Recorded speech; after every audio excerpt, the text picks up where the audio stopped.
It is about that time. Happy Sunday to you all. We are doing a special recording today.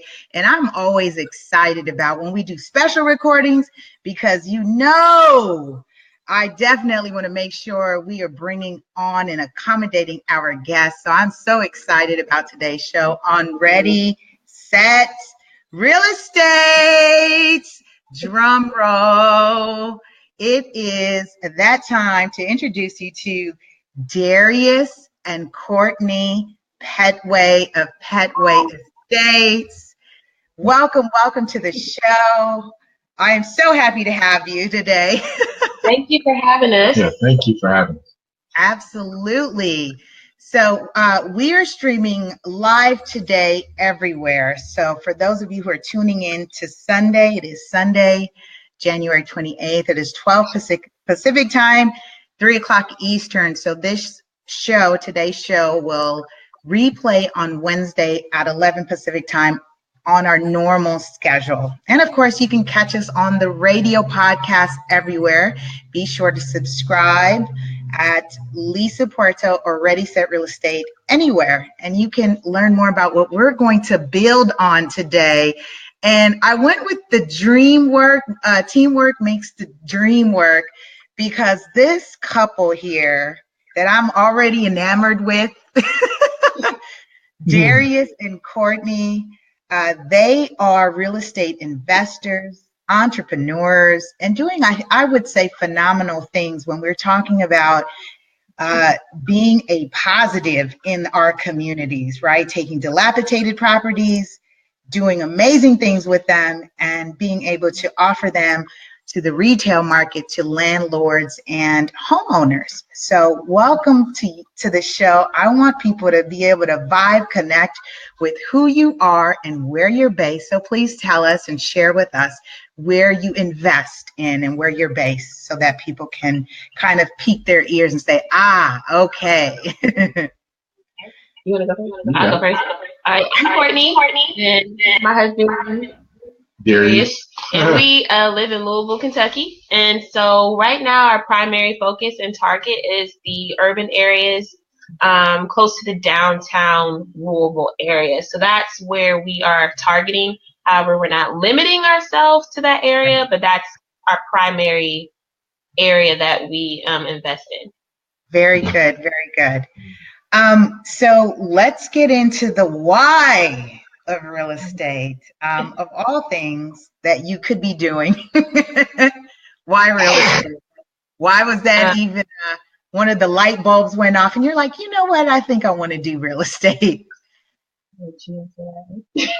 Well, it's kind of a extended why. I'll shorten it for you, though. So the past few years, I work in healthcare. My wife does as well. My contract with hospitals with different ORs. Mm-hmm. And the job, it pays well, but I have no time. And looking in the future, having foresight and vision, I didn't necessarily want that for my family. I didn't want to have to decide whether, I want to raise my son or go to work today. And I know the two are possible, but I want my kids to have the luxury of having the father who's very much present. And then combined with a seminary, I'm actually in school now, and it's a lot of money basically. And so just being constricted based on income, real estate allows me and my wife to not have to be so hemmed to corporate America or hemmed to the healthcare industry in its demands, whether it gives us our time back. Of course, we have to invest, but we have our time, and we're able to do what we're passionate about. I'm passionate about serving the community, serving my local church, and this opportunity in real estate allows us to do that. I like it. My why is basically the same, really freedom and flexibility.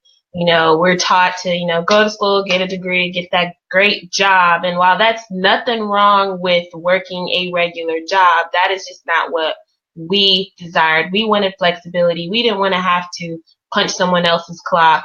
And we saw the opportunities in real estate. To be honest, he was way interested in it before I was. I heard so many negative stories about real estate from other friends who got in the investing business. And so I just had a negative perception of it. But he was always interested in it. And eventually I, got on the train too. And here we are. So, but freedom and flexibility. Mm-hmm. Right. And that's well said. I want to kind of scale back to, because everyone gets to see the fast forward journey. But I really want to kind of like break it out so people can kind of hear mindset, because I'm huge on real estate being a mindset. And those things that you shared, those are mindsets and tools when you talk about time, money, freedom, and opportunity, because that's what money gives us. It gives us choices.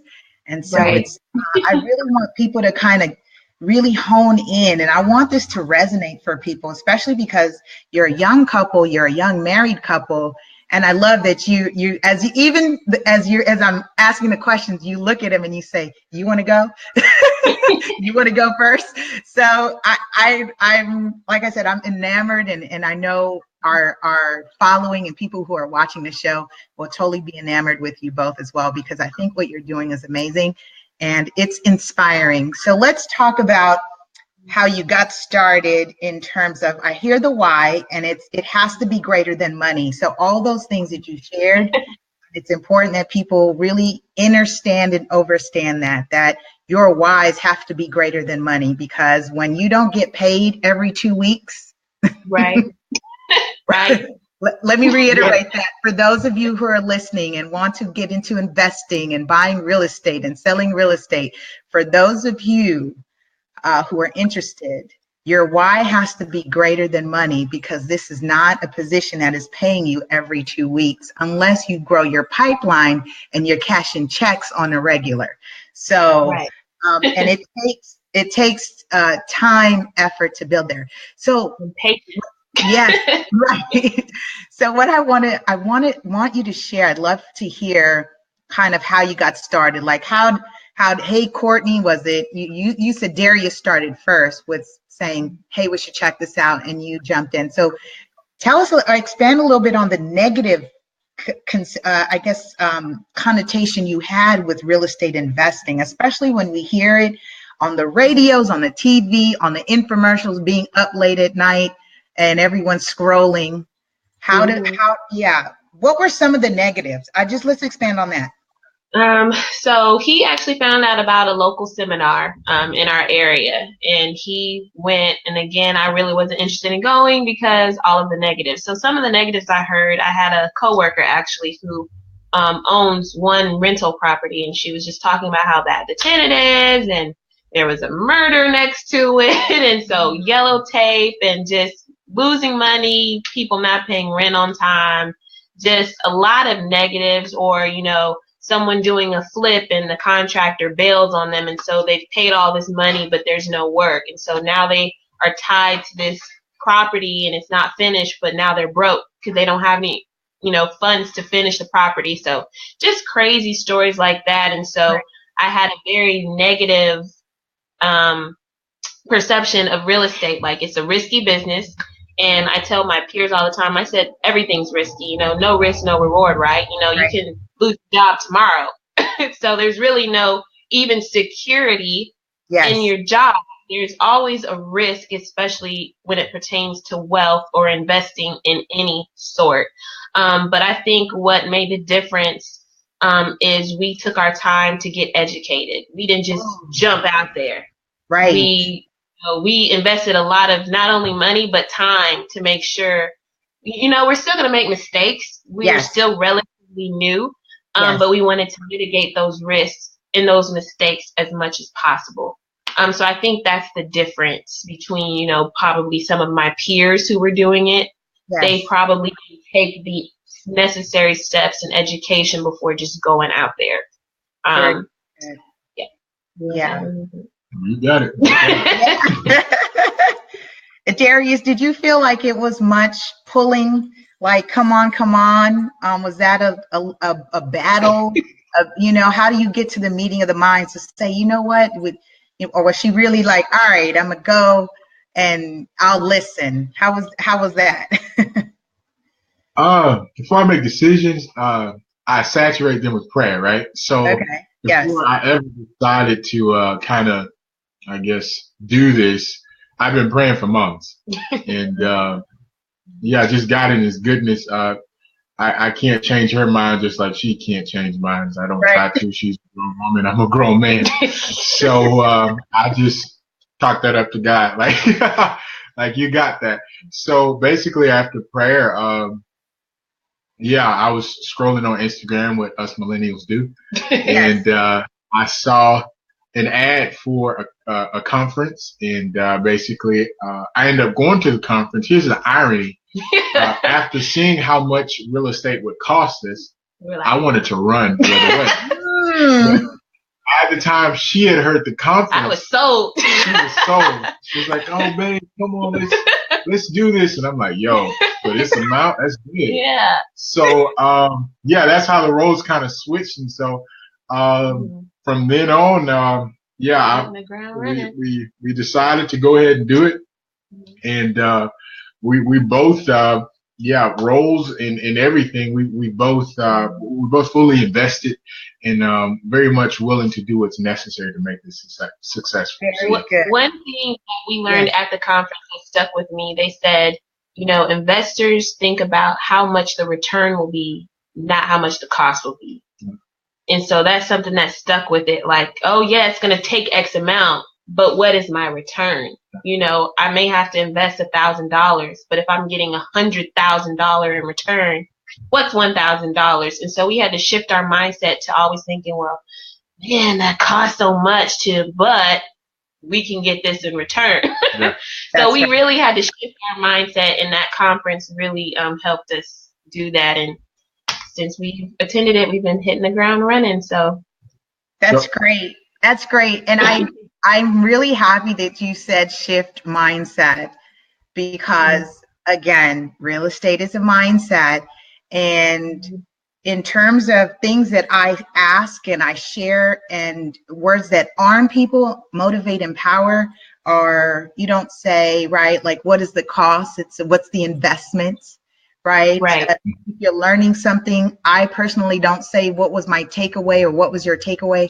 I like to say what was the added value, so it's mindset. So yes, I'm so happy. And you heard her. She did say, no, it was Darius did said it, as we millennials do, scrolling on the timeline. So yes, we are millennials. And this is why I'm so excited, because again, the show continues to feature, we have our millennial features. And today, Darius and Courtney are our millennial guests that I'm so excited to have on the show to talk about Pettway Estates. And so I have your website featured here so that people can learn more in terms of how they can connect and build with you, and any opportunities that you may have in your locale. So, and I think it's great that you're able to offer a way for people to connect with you, albeit social media and your website. So I want to talk about learning curves, because this show is about raw, real, and uncut. It's not a scripted, and especially because we're live, it's not scripted, and we have to move away. I feel it's our personal responsibility is moving away from taking escrows, a 30-day, 45-day, 60-day, 6-month escrow into a 30-minute show. So let's snip that out. Let's snip that out. That's not real life, you guys. That's TV. But let's talk about a significant learning curve with you as you've learned investing and rehabbing. And that can be anything, just something that you felt was significant, that you felt really impacted you, and that you felt would be a learning lesson to share with everyone listening and viewing today. Well, a recent learning curve is really paying attention to your numbers and comps. Comps, for those who are watching, are not familiar with the term comparables. So yes. We always say we don't want to be an emotional buyer. So numbers are our bread and butter. We don't care how we feel about the property or if it's going to be a good investment.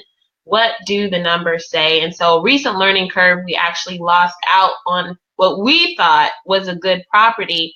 But even though we were sad to lose it, it really wasn't a loss because it would have saved us so much money in the end versus actually getting that property, because we didn't pay attention to the comps, the comparables. So we wanted the house to possibly resell for a certain price.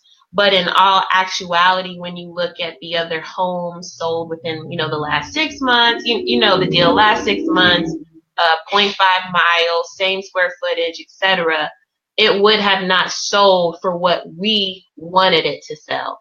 And so we were to hang on to that property, and it did not sell what we wanted it to sell for. We would have lost money or just wasted time. Not only lost money, but also wasted time. So you put in 6 months of work to not even get a profit.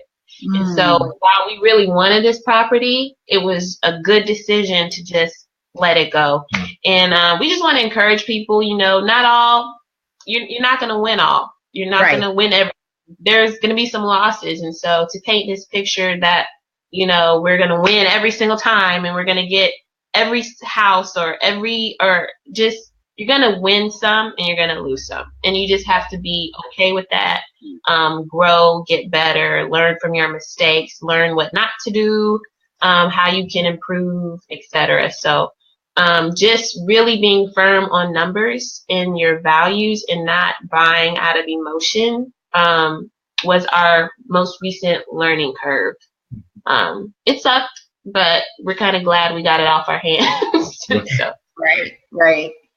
Yeah, that's a good one, especially when I wear my professional hat and I do consultation. So that I resonate with that. And that's exactly where we come in terms of advocating for our clients to really understand that this is an investment, right? It's for most people one of the largest purchases that they're going to make aside from a car. And I'd like for us to move away at some point away from investing in cars, unless they're classics and luxuries that add value. But sidebar. But yes, it is moving away from being an emotional buyer, because it's actually one of the oldest selling techniques in our industry. If you make the buyer emotional.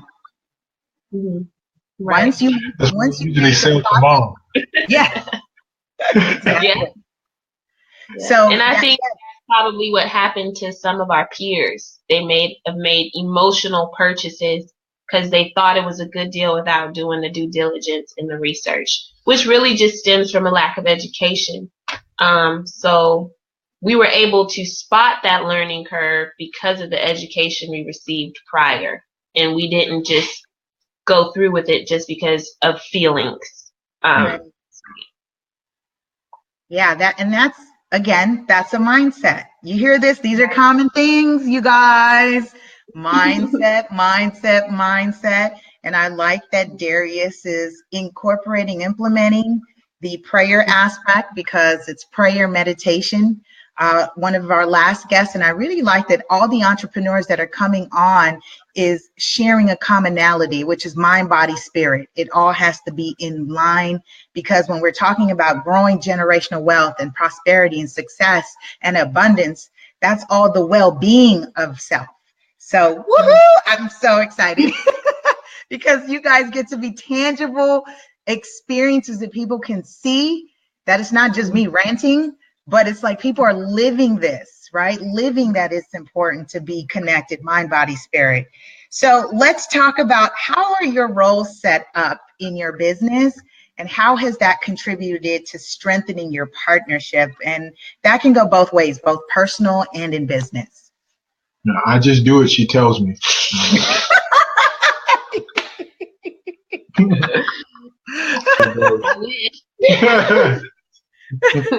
Right. Okay. Well, I'll talk about my role. I'm more of a design type, hands-on person. So I do more of the field work in regards to talking with general contractors, talking with subcontractors, making sure we're on our timeline, firing if necessary. I do more so that end of it. I enjoy it very much. I'm a hands-on person. I'm a people person. I don't mind fun conversation, and I also don't mind tough conversations. So that is pretty much what I do. And again, the design aspect, seeing a dilapidated building and seeing what it could be. That is kind of my role. I know that's kind of brief. It's so crazy because I didn't think about this before, but our personalities have trickled into our business. I'm very black and white. It either makes sense or it doesn't. So he's the gray. Like, he can see, he's the artistic one. I'm not. I'm the numbers person. He's not. So it's though our personalities actually trickled into our business. And so he likes the design, and I like it too, but I already know he is better in that area than I am. Just being honest. But, you know, me, I'm the one putting together the contracts, running the numbers. Does it make sense? Should we go forward with it? You know, submitting the offers. Then if the offer is accepted, he's the one going in the house, looking at the design, getting with the contractors. And I still am a part of that process too, but he definitely spearheads. So I'm kind of more so the behind the scenes while he's the She's like the secret weapon. I wish I could I wish I had administrative skills and, you know, deep going through literature line by line, precept upon precept, going through it and knowing it, but that's not me. It's not for me. So, and so, you know what? I'm a detail while he's big picture. So that kind of, it works, it meshes. So yeah. Perfect. And see, I like that you have to know that about yourselves. Like you said, Darius is saying, you know, I'm the visionary. I'm okay with me. I'm gonna stay in my lane, and we're huge even in my partnerships. Stay in your lane. Stay in your lane. Right. I know how to stay in my lane. Like, some of the stuff he does is like, that's not me. I'll just let me know what I need to do and what contracts I need to pull. I think the great LeVar Ball quoted that. Stay in your lane. No, oh yeah. Exactly. So share with us what's next for Pettway Estates. Any upcoming projects, just conferences. I would imagine that you are participating in various networking opportunities to continue to learn, especially because it's one thing to be armed, but I think what you also maybe can would agree is that a lot what you've learned is an experience, right, in the field and being hands-on. So what's next for Pettway Estates? Rentals. We're trying to get into some buy and holds. Since we've been married, at the end of every year, we have like a strategy meeting, and we have a year-long kind of what do we want our year to look like as far as our business goals and even like personal finance goals. And so we set goals for this year, realistic, attainable goals. And if we do more, that's great, but we have at least a bar we want to meet. And that is rental. So we've got into flipping. We're still learning wholesaling, but we do want to get into that passive income. Because while flipping is great, it's nothing like still having those checks rolling in monthly. So definitely looking into some multifamily units. So very good. So buy, fix, and rent. We do it all. Good. Very good. I'm excited to hear that. And you said something that was so profound, because how'd you say it? You said it so quickly. I didn't want to stop you, but I really wanted to highlight what you just said, because I'm like, did she just say after the end of the year we have a meeting, we strategize?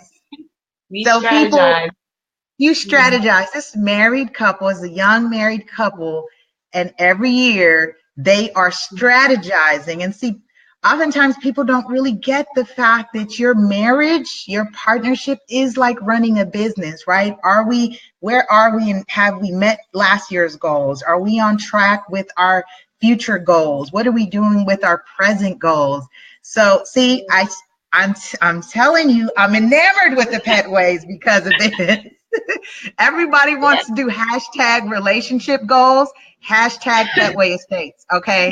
Hashtag. Now those meetings aren't always fun. They can get tense sometimes.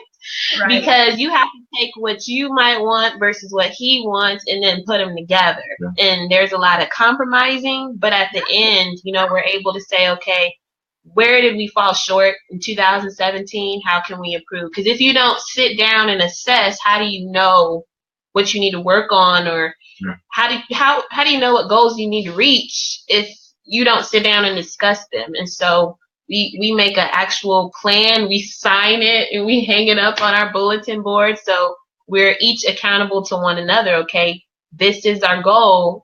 Let's remind ourselves this is where we want to go.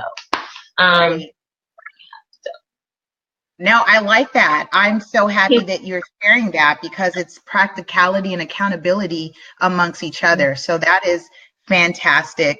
I just want to take a moment to thank our sponsor, Thelonious Jones, real estate investor and the solutionist, who's got a book out called What the Real Estate Gurus Don't Tell You. If you are not familiar with Theo C. Jones, he is really real, raw, and he will tell it like it is. So be sure to support and purchase his book, new release, by the way, gurusdon'ttellyu.com.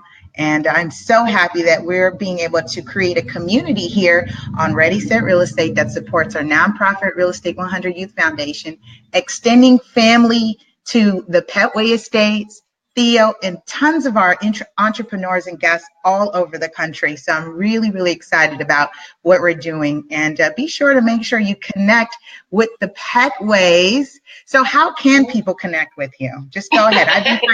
I've been hinting and plugging, and so they'll see on the monitor if they're viewing. But again, we are on radio podcast, so let them hear it. Where do they connect with you on social media? Instagram, Facebook, and LinkedIn, they're all Pettway Estates. So if you Google Pettway Estates, our website will come up, or you can just search a hashtag. Yeah. So Pettway Estates, and it'll link to us. Also, in addition to real estate, we love traveling. Yeah. So we also have a little blog called Dare to Court, DARETOCOURT. It's a play on our names, Darius and Courtney. And we actually use our travels when we're going to different places as inspiration for our design. So there it is. So that's how you can connect with us. A lot of cool ideas out there. Yeah. And we implement them in how we design homes. We recently went to Dubai for our second wedding anniversary. So I'm interested to see what inspiration comes from that. Yeah. I'm so happy that you said that, because I missed a trip, so I was tentatively scheduling a trip. I believe it's April or May. And so when I saw it on Instagram, I was like, see, the synchronicity is happening. I'm going to be in Dubai because Courtney and Darius have been there. And I saw the shot, the midair shot, and I was like, see, I got to have one of those shots. I love that's actually one of my favorite pictures. I need to blow it up. Yeah. But yeah, it was really fun. It was hot, but it was fun. It was. Any last remarks, anything that you want to share? Again, we're going to wrap up the show. We keep it short, sweet, and powerful on Ready, Set, Real Estate. And any last remarks? We just appreciate you. Thank you for having us on your show. God bless you and all of your endeavors. And kudos. Thank you. Love what you're doing, and I know it's going to impact a lot of people. Yeah. Thank you. Thank you. I receive it, and we receive it all on behalf of Real Estate 100 Youth Foundation. Thanks, you guys. Be sure to keep All right. Have a good one. Thanks.